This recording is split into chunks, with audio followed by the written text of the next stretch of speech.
Hello and welcome. So today we're going to do a bit more work on this painting, which is probably my favorite work in progress painting at the moment, even though it is very young. And it's part of a new technique I've been using where I paint what I like to call stickers. And that's just a painting of, a person, an item, a prop, whatever you want to call it. Floating, how a lot of people do, not a full composition. And then I import that. So this was the imported element, the sticker, and I paint the universe that fits around it. So in a way, that sticker or prop or character becomes something of a preliminary for what surrounds it. And the basic idea usually is to use just one sticker. It looks like I'll be able to fit two into here because I want to copy and paste pretty much in a similar way to this one. I want to move this machine into the area as well, so I've got its placeholder right there. I was originally going to repaint it, but it seems like it would line up quite nicely, just as it is. And interestingly enough, on another point, that shows a lot of this technique actually shows how reflections don't really need to be tied to the environment at all. Well, only vaguely, right? And that's how it is in video games a lot of the times. You'll look at a reflection and it'll be a completely different environment, but it still looks reflective. And that's the same here. This was painted completely in its abstract. The only major reflection I've tried to get in is this circle one. And I always have that kind of circular main light. So we've got that in the ceiling just to sneak that in there. And this one kind of assumes a similar. You can see it's warped, but it does assume a similar circular primary light. And that's the only tie. I also tried to match the colours a tiny bit actually. This purple here is kind of why I chose to put a purple machine there. You see the link there? Yeah, hardest part is getting started. So my biggest criticism of this painting at the moment really is that this part of the floor, I just made it, it's just a bit too large. I was trying to go with the perspective, of course, and I just went too far. I made it too large, foreshortening too strong. And this is one of the this is probably the only in existence area in one of my paintings. I very rarely copy and paste elements of the painting because I feel like that can make it a bit more bland and less interesting, right? You lose some of that asymmetry and stuff like that. So this is one of the very few places where I've decided to try out just using the very heavily digital technique of copying and pasting on this floor. It should be fairly obvious why this floor is very complicated. A lot of little dimples that just take a lot of time to paint. You can see a lot of the floor actually isn't really worked on. It's just the very start of these dimples. Right then, well, I did just try to paint there and it doesn't want to let me. I'm not sure why. It's because I accidentally selected this tiny area that is actually not even in the canvas. I didn't even know you could do that. Can you do that? Yes. Oh, there you go. Alright. So yeah, now that I've shrunk that, obviously it's made a bit of a gap. And also these holes,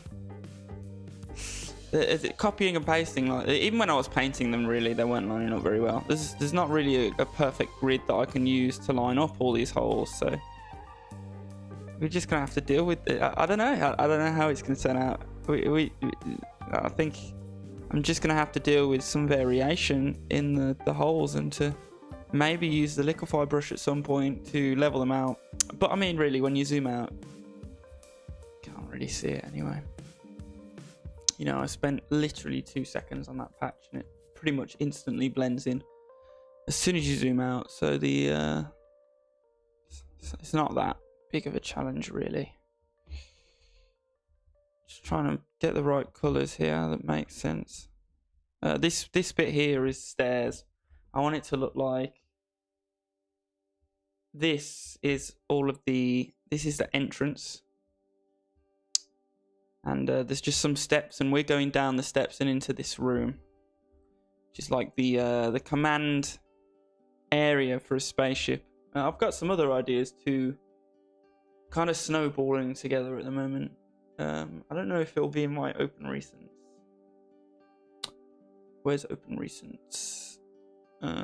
Yes, it is. Yeah, this idea here, it's quite pixelated because it's just an upscale preliminary. But you can see the kind of ship that I'm currently, my ideas constantly change, but currently I like the matchup.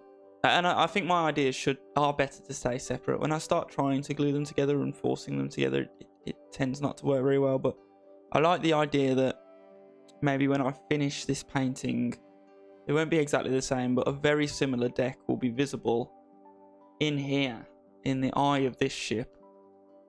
And, you know, you'll see the tiny people in there. And I like the idea that in this spaceship, there'd be a similar deck as well. Similar looking to what we're designing here, as I say. And maybe inside here, you'll see them all in chaos. So there'll be fires and they'll be running around and stuff. So you'll really be like some kind of... I think that'll add some real weight to this illustration, you know, seeing the people inside and the true scale of the ships. So yeah, and this will be the sort of look of the technology inside of those ships, I think. So there is kind of a, you know, there's a bit of an idea going there. We've got a few things that we might be able to glue together stylistically and sort of start to build a bit of a creative universe. And that's really the goal here for me with the channel in general is at the moment, I mean, I'm so torn between so many ideas, but I think that the main idea that's kind of winning out at the moment is this idea of kind of building universes, you know, universe creation, starting with the concept art and the paintings that I make, and just slowly building them up and gluing them together until we get, you know, universes with stories behind them and mechanics, and, you know, maybe even things that can be built from that, larger projects, you know, like little animations or videos that just talk about, you know, the universes in different ways. And, you know, maybe even bigger projects. Obviously, things like picture books and stuff like that, comics or whatever. All of that sort of stuff. And that's kind of my plan at the moment. And I think it's going to be especially important in a world where, you know, you can't really survive off ad revenue alone on YouTube anymore, can you? You've got to do something more. And I do want to just do more, just, you know, because of my passion. But I think it'll be good. I think it'll be good to do that, to kind of expand into the universe building side of things instead. And I think people are interested in that, in the arts, you know, in being able to create your own sort of world that you can put together.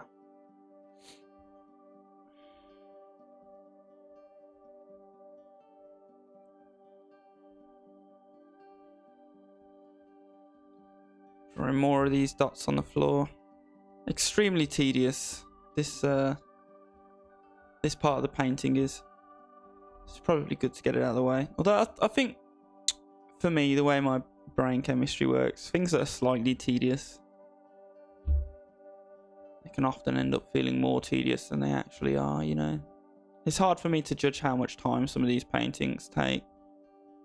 And I've finished so few of them, so... I guess that's always kind of been one of the primary goals of my channel as well. Is this idea of building an actual portfolio as an artist, which is something I just simply don't really have at the moment. I have an art station with about maybe 6 or 7 finished paintings on there, which include this. Some of the paintings on my art station are just the stickers that I painted. Interestingly enough, this was actually painted in Magma, which is an online, it's purely online cloud-based painting software where you can. I painted this with other people on the same canvas as me in real time, which yeah, it's another avenue for the channel, really. I think, and I've said this before, I genuinely think that kind of service is the future of art, of painting, you know, because that's like when you think about video games, even the biggest upset to video games was online multiplayer specifically, and that I think it would be, painting isn't as big of a market, but I think relatively it will be just as big of a.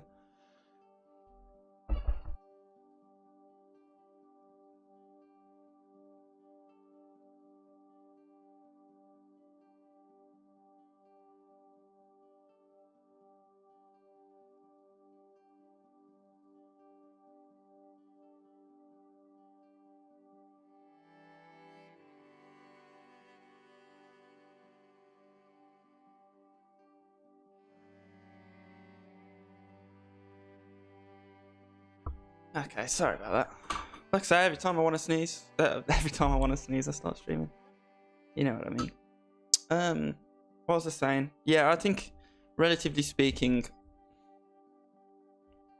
I think, and personally, I find I love single player games, but I find multiplayer games a lot more fun, and I spend a lot more time playing multiplayer games because of the social element of it. I find playing a single player video game by myself can be sometimes not really stimulating enough, or feel like the stuff that you're doing in the game can be a bit more meaningless. That's just the way I feel, and I know obviously that the statistics just show it, right? The multiplayer games are just a massive development, and I think multiplayer painting, cooperative painting, I think that's the next massive development for painting, and that's what I think will kind of help to separate real painting from AI, right? Because we got to face it, painting's becoming, and you know, visual art in general, not just due to AI. People don't do paintings for magazines and stuff, you know, as much anymore. It used to be a massive thriving industry. It's like, you know, visual arts and painting is just, you know what I mean, photography was the original AI that stopped painting from being quite as popular. So things like this, like clog making, or you know, anything that becomes irrelevant over time due to displacement and disruption, excuse me, sorry, due to displacement and disruption, will become more boutique, and it will become more something that is done for the enjoyment of doing it, right? And that's painting, right? That's all of the arts, really. Painting will just become more of a pure art, and it won't be industrialized at all. And I think that things like being able to paint in co-op, you know, multiplayer painting, you could call it, or art, drawing, whatever you want to call it, I think that can be a massive reason and a massive you know, going online and painting with your friends or with anybody. I think that can be a massive draw for the visual arts, you know, when anyone can just type into a prompt whatever art they want. And really the only currently really the only reason to do art is because you enjoy it. That's the only reason you really it's the only reason you really should be doing art. But you know, now it's like, you know, we've got to find ways to make art. I mean, it's already fun on its own, but you know, we've got to, the market is going to move forwards and people are going to be wanting to find ways of doing art that is more fun than just painting. Painting like this, how I'm painting, is kind of like playing a single player game, right? It's fun in its own right, but really you're the only, it's disconnected from the rest of the world, really, until you upload it, I suppose, or stream it. So yeah, I think just creative solutions to that are going to be needed, and they're very much welcomed by me. I really think that's going to be the future, and I plan to spend a lot of time on Magma when I can figure it out on this channel. And that'll also mean you know, anyone that watches the streams can literally come onto my canvas and join me, which is huge, right?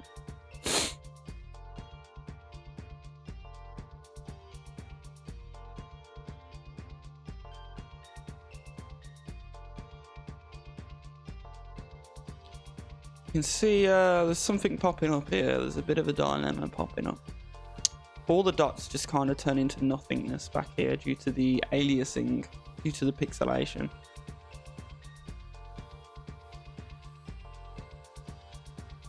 And that's natural, you get that in an image. But repeating patterns like this are particularly bad with pixelation and hard to figure out.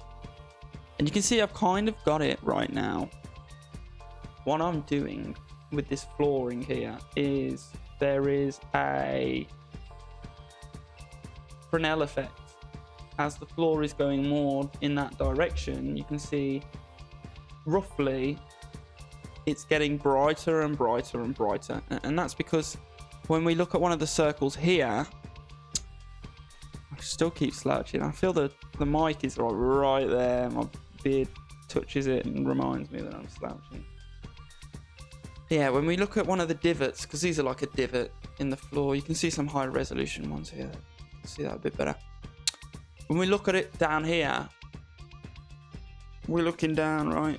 We're looking down at the floor right in front of us. And so we're looking into the divot. We're looking into the darkest part of the floor, which is in the divot, right? The darkest part is going to be right there. We're looking directly down into it. And as it starts to go like this, you see all these divots start to turn into ellipses. They get smaller and smaller and smaller. Only the divot does. And we're not looking down into the divot anymore. We're now looking, you know, across the floor, and we're just seeing a little bit of each divot.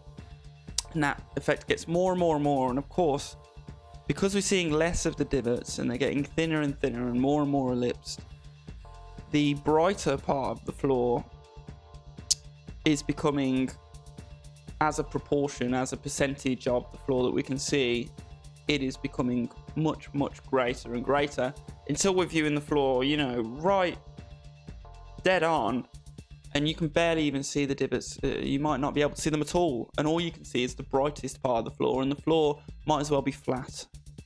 And a flat floor is just going to reflect, and it's going to be brighter. So, and I think, I wouldn't say that is, I don't know, I need to research a bit more on the Fresnel effect. I don't think that is the Fresnel effect. Maybe it is. I don't know if that is literally the Fresnel effect, or if you get the Fresnel effect, which, by the way, the Fresnel effect is just things become more things seem more reflective when they're at more of an angle, right? So this section of my hand is more reflective to the camera. You know, the light kind of comes in and just skims it and goes into the camera. But if my hand is like this, it's much less reflective, because the light has to come all the way back and then bounce off here and come this way, which I believe takes a bit more energy from the light, because it's I don't know why. I get it, in my mind, it's because the light has to go from going one way to another versus just having a very slight deviation in its trajectory. I think that's the Fresnel effect. I don't know what it has to do with this effect, which is kind of like almost like a fur glow effect. It's similar. This effect of unconformities or roughness in the surface lining up, or the pits of unconformities in the surface, which is where the darkest parts of a surface will become less visible as it becomes more side-on. I don't know whether they're one and the same. I don't know. I don't think so. I think that is a separate effect from the Fresnel effect. I don't know what the name for that effect would be called. Like a brick wall effect. You do get it on. You look at it. That's where I see it in real life the most, is on brick walls and such. Because they do have a lot of surface texture, and as soon as you look at a brick wall, from side on with the sun kind of here, it just looks almost completely white. It's very bright. So we've expanded this floor quite far, but I'm starting to notice we're running into stuff that like this. We're running into stuff like this machine. Maybe it would help to point the camera down. I did that, and in the back of it, really just. We get the mic in the middle. There you go. You can see every time my beard touches the mic now. As long as my head doesn't go off the top of the shot. Okay, so yeah, we might have to start working on some of this stuff more, and then it will make it easier to paint the floor around them. He says this is my brush. This is beard brushes the mic. Okay, yeah, so what do we work on next? I think this. And I think it's going to be easier to work on the silhouette if I don't do the floor too detailed around it. That's what's difficult about speed painting techniques, by the way, is the detail management. And not just managing what level of detail your piece is at generally at any one time, but that's like a global view of detail, but also the local view of detail, like how detailed do we make this item, or the edges of this item, maybe even, the bits that interact with the floor. If I make the floor too detailed too early when I need to move the floor, there's going to be issues, right? Detail management is huge. It's the biggest, most difficult subject in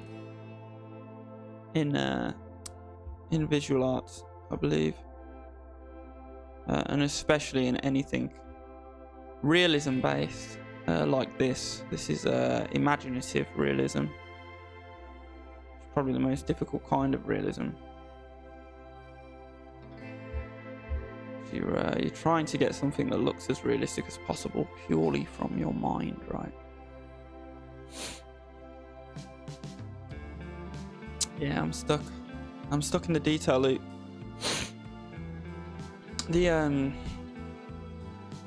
I think the best way, the most economic way to work on the detail is to, and this was my initial idea, I didn't initially plan to paint out the whole composition and then make it more detailed. I planned to just literally grow it from this without knowing what any of it's going to look like, without any sketch or nothing.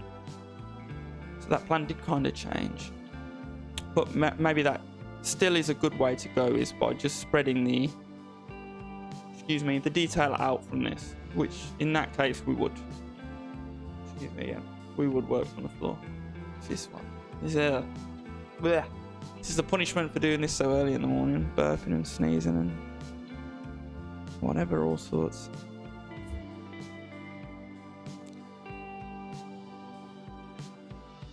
So yeah, still slowly building this out. Well, should we do that then? Should we start making the floor just in this area? you know, bringing that up to full detail and then start stretching out. I'm not sure, and I'm still not sure what to do with this area, because I was talking about the Fresnel effect and that other effect, but it's still got to look right. And I don't think that it being completely white back here looks right. It needs to have some, you know, vague hint of the holes, even if that is just maybe making it not such a bright value back there. Probably more of an appropriate value, actually, yeah. Just because we've got to imagine that the holes are still there and still somewhat visible. It's just they're small. They've gotten to the point where they are smaller than 1 pixel. And also this window, this big frame around it is actually a light. So we're going to have, and I can probably start to map this in right now, especially where closer to the window it's going to be sharper and brighter. You know, it's actually going to be reflected in the floor. This big light is, especially. Light sources are the things that are going to be reflected most, right? But it's not going to be reflected behind the ship, or, you know, it's not going to be reflected extremely strongly.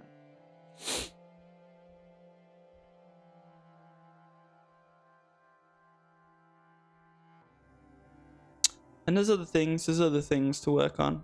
There's still seam lines. You know, you can quite clearly see the seam line. And when you zoom out, the floor looks really nice when you zoom out. And you see areas like this, where it sort of looks like the floor is bumpy. Does that make sense? There's like a little groove. So there's some work to be done in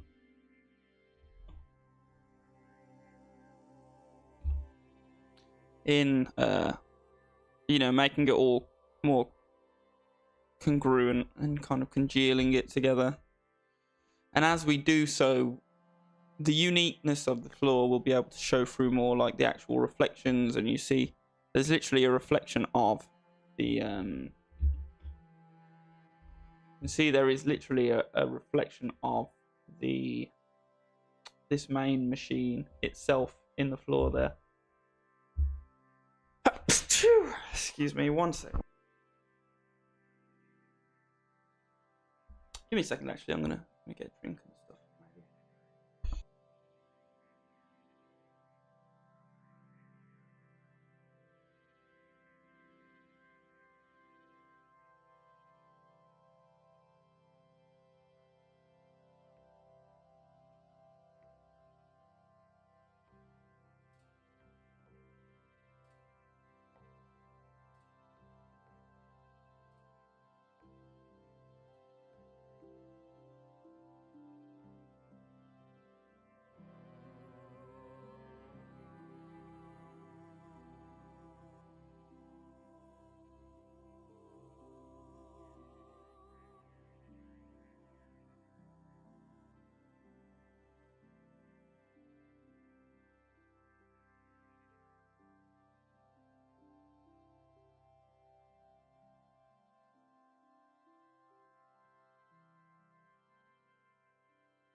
All right, we're back.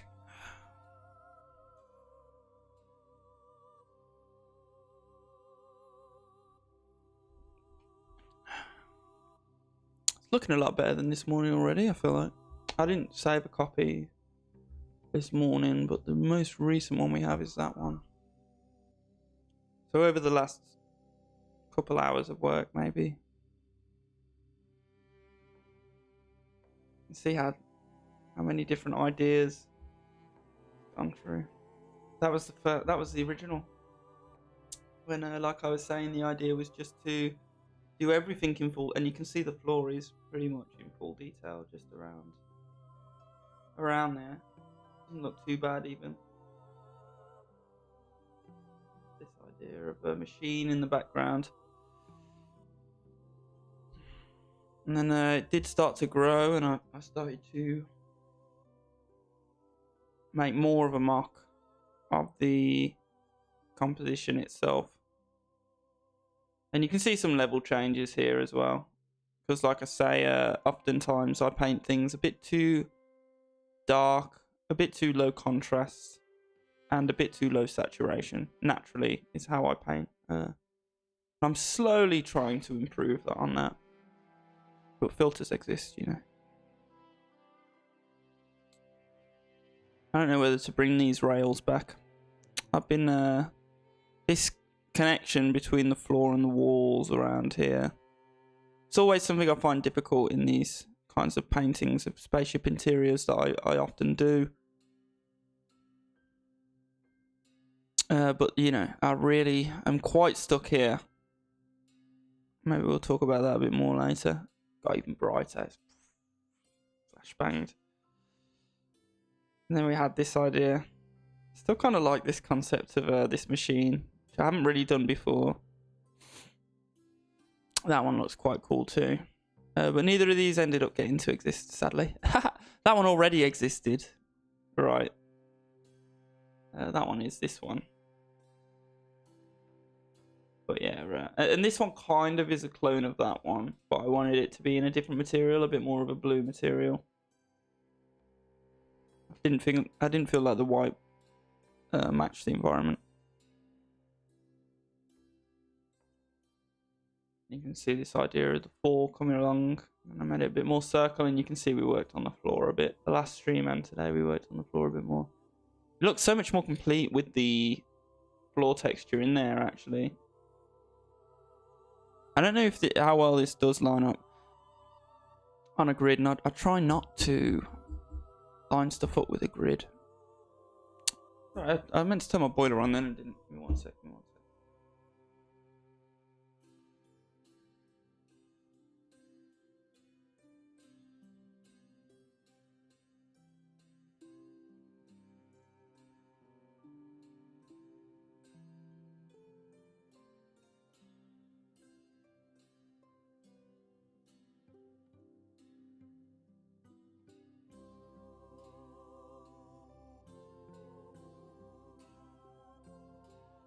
Getting excuse me, getting colder and colder.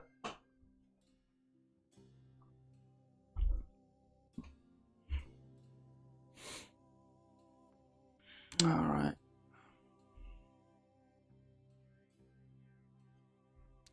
So yeah, and that is still a question. Like I say, what do we do? I kind of like the idea that the floor is floating in a separate gimbal layer, so that when the ship takes a big hit, the floor kind of, you know, can stabilize separately to the ship. People don't end up getting rocked around as much.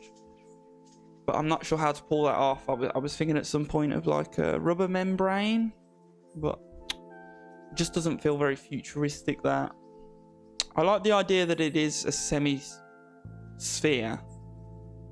hemisphere, and you know, it can kind of gimbal that way. And I've got a lot of that in other areas of my art. Those kind of like perfect ball joints. I do like them. I think they do fit the retro-futuristic theme quite well. You can see some remnants of the old banisters there. You have a look at it on the grid as well and see maybe how well it does line up. Ooh. Lines up pretty well. I'm just looking at the feet. of these two machines. Are they similar height? This one's a bit lower, but they're very choppy anyway. I hate that I end up doing everything so perfectly symmetrical. I mean, it's good, but it's not how I want my art to be. I want my art to be more as if somebody took a photograph themselves, which people don't take photographs that are perfectly symmetrical. They take ones that are very slightly askewed in different ways. No one holds a camera that perfect. No room is... Well, maybe some rooms are perfect like that, and this one is, but you know what I mean. And you end up relying on the grid. It's just not satisfying for me. I like the organic nature of asymmetry in my work. But I don't always end up achieving it. Or not to the extent that I'd like. I'd love all my work to be like this painting. I'd love to not do it on a grid and have it be just very slightly askew, just as if someone took a picture and didn't line up the camera perfectly. You know, I think that just looks a little bit more believable in some way, and a little bit less formulaic. There's always this battle in my head of trying to get things to be, you know, so completely original and unique that snapping things to a grid just seems to violate in some way. Just gonna get rid of the brush strokes in the laziest way possible here. Bit overboard maybe.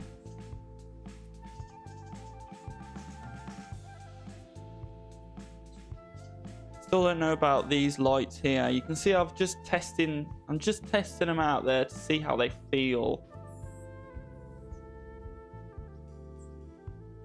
But and I'm still on the fence with them. But I'm probably on the side of the fence of getting rid of them. Just about. You see we've got these balusters here, but they're a bit pointless and flimsy, aren't they? And do we make it that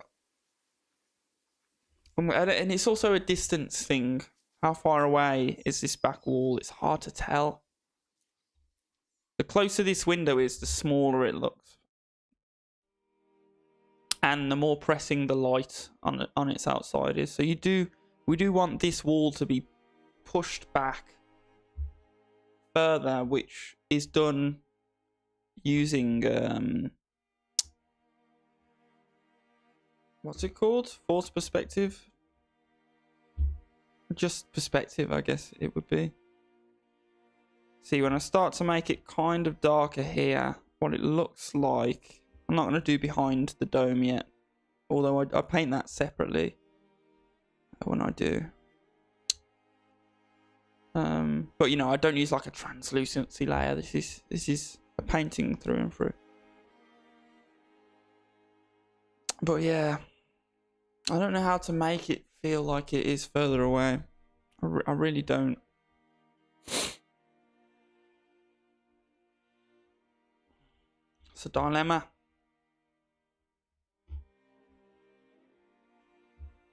And the brush strokes are back.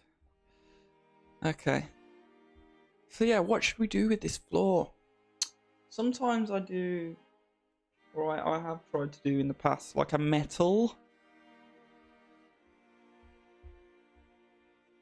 Like a metal connecting area that's kind of like that shape. And I like that because I feel like it looks like it would be easy to clean and sweep up, if that makes sense, because it's kind of a nice rounded way for the wall to meet, and that would be chrome metal, like this kind of metal, or like this kind of metal maybe.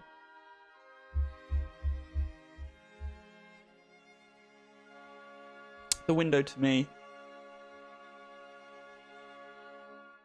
still feels too close. Maybe I should shrink it. Maybe it should be just a bit more like... And I think a little is going to go a long way here.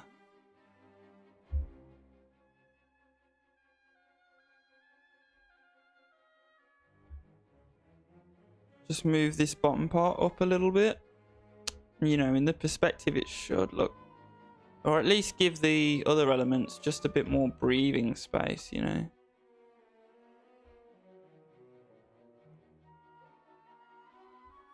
Yeah, and I don't know how I'm going to do the metal yet, but odds are, and you can see I just colour pick, and this is why my values probably aren't amazing. I haven't even used the colour picker once.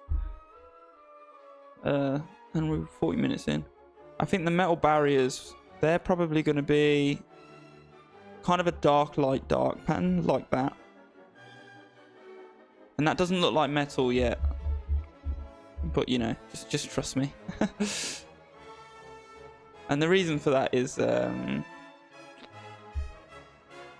when you've got a smooth shape like that, the reflections get kind of sucked into the middle when it's concave. Well, and when it's convex. But when it's convex, it also gets sucked to the edges because you get the Fresnel effect. So you can kind of tell the difference between a concave and convex reflected thing by whether it shows and how it shows the Fresnel effect. And right in here is going to be like, you know, where all the highlights are getting sucked into in the middle of that. See, it does look a bit more like metal now. There you go.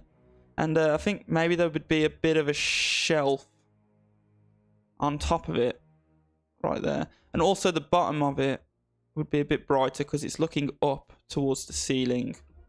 And hell, maybe there's another shelf, which would make it harder to sweep up again if you were to sweep this room, but whatever. Down the bottom here. Maybe. You see, that kind of looks like a sliver of metal trunking going across now with very little effort. That's speed painting for you. I like it. I do like that. I do like that. And then and this always makes it look more like metal, which is why I always do it. But the seams, you know, tileifying it. And then obviously the seams can show a bit of 3D because they can change their angle at the... Oh, here we go. We're using the colour picker. First time today. Yeah, it can kind of be like... Does that make sense? And remember that the seams also, they're often going to... The corners of the seams are going to sort of catch more light sometimes. And they are going to kind of bend the highlights themselves. Just think of it as random though. The thing that I'm doing right now is pretty much just I'm choosing random parts of the seam to highlight. Yeah, so look how much already that looks like metal tiles. That's just a mock-up so we can test it out. Similar to these lights here. We'll let that sit in our mind for a while, but I like it. I think I want to change the tiles. If I do a final version, I want the tiles to be larger and smoother. And need to find some way to make the tiles maybe brighter. A brighter value to blend in more with the flooring. Shouldn't be too difficult because you think how much light's coming from the ceiling here. I should be able to really highlight the brightness on the bottom here. And in fact, these highlights, I put them perfectly in the middle there, but they're honestly, they're really going to be a little bit lower down because they are reflecting the ceiling. So yeah. So I don't like the look of that as much right now, so I'm going to just peel it back so I can think about it clearly. Yeah. These are where these are little areas where the environment kind of shows. See, it kind of looks like this bit doesn't have shadow under it. Kind of looks like it's peeling up from the floor. Should look more like that.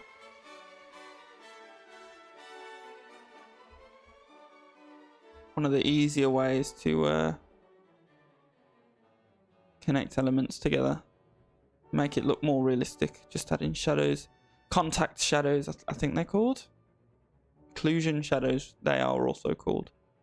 But I think that's the type of occlusion shadow it is a contact shadow. Sort of shadow that goes in between your fingers. Most artists will use that example for it. I went a bit overboard there, so I'm just walking it back.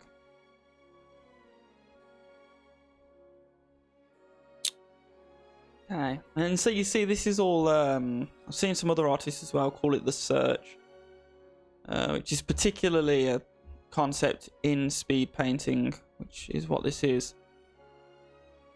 And that's us, you know, just searching and searching and searching via trial and error for what looks right, and for what we want, what we want out of the composition, what feels right. This is part of why I feel like imaginative realism is so so difficult. Is because there's so much searching to do, so much searching. Depending on how surreal or science fiction your paintings are. Obviously, there wouldn't be quite as much search, maybe, if I was just doing imaginary landscapes and stuff. But I think it's completely meaningless. It's just my opinion, but I think I personally wouldn't paint just landscapes. But even though I do paint a lot of portraits like this, I wouldn't paint something like landscapes from imagination, because, you know, why not just paint it from a picture of that? There's thousands and thousands of pictures of landscapes, right? But there's no picture of this.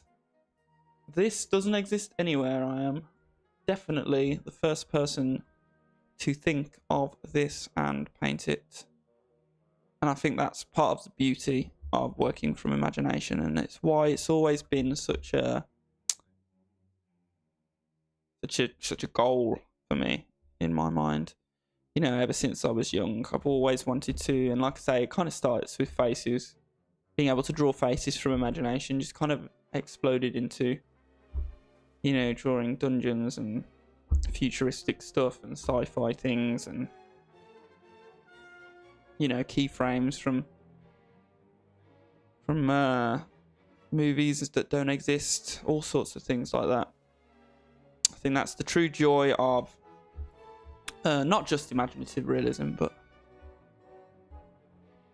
illustration and painting from imagination, you know, in itself. And obviously it's a spectrum, because you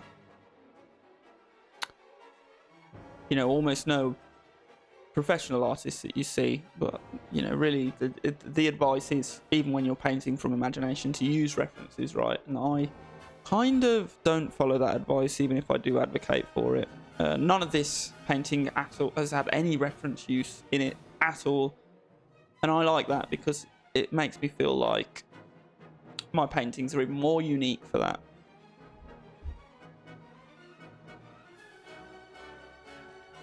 But all I'm trying to say is it's a spectrum, and I'm so far on the imaginative end of the spectrum by not using any reference material, but you can be right in the middle. Use plenty of reference material and still paint things like this that are completely unique. Even if it's just reference material for the materials and the surfacing, rather than the actual objects themselves. Okay. What time is it? Alright, I think I'm starting to feel like I didn't really have a target time for this, but I'm starting to feel like I've added what I can comfortably add to the painting, to this particular painting today. Kind of feels like my brain's maxing out now, so I think it would be a pretty organic time to end the stream now. So yeah, maybe I'll stream again today, but not likely. I'm more likely to try and work on my next video or whatever that is, probably today. And I'll try my hardest to stream tomorrow. I'm trying to get it up there. Today was a bit of a longer stream. I normally cap out at half an hour, or sometimes under. So yeah, 40 or 50 minutes. Let's call it a 45-minute stream. Not too bad for me. It's the regularity that I'm trying to get in, you know. Streaming more often for less time. So yeah,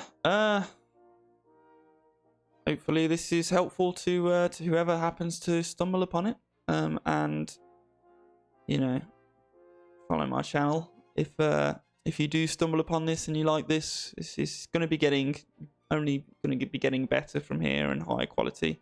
Of course, my channel isn't a huge portfolio right now. There's not loads of amazing streams on there yet, but it's a work in progress. And I think this year is going to be a big year for this channel. A big year of development. So yeah, I'm going to sign out there and probably be back on tomorrow.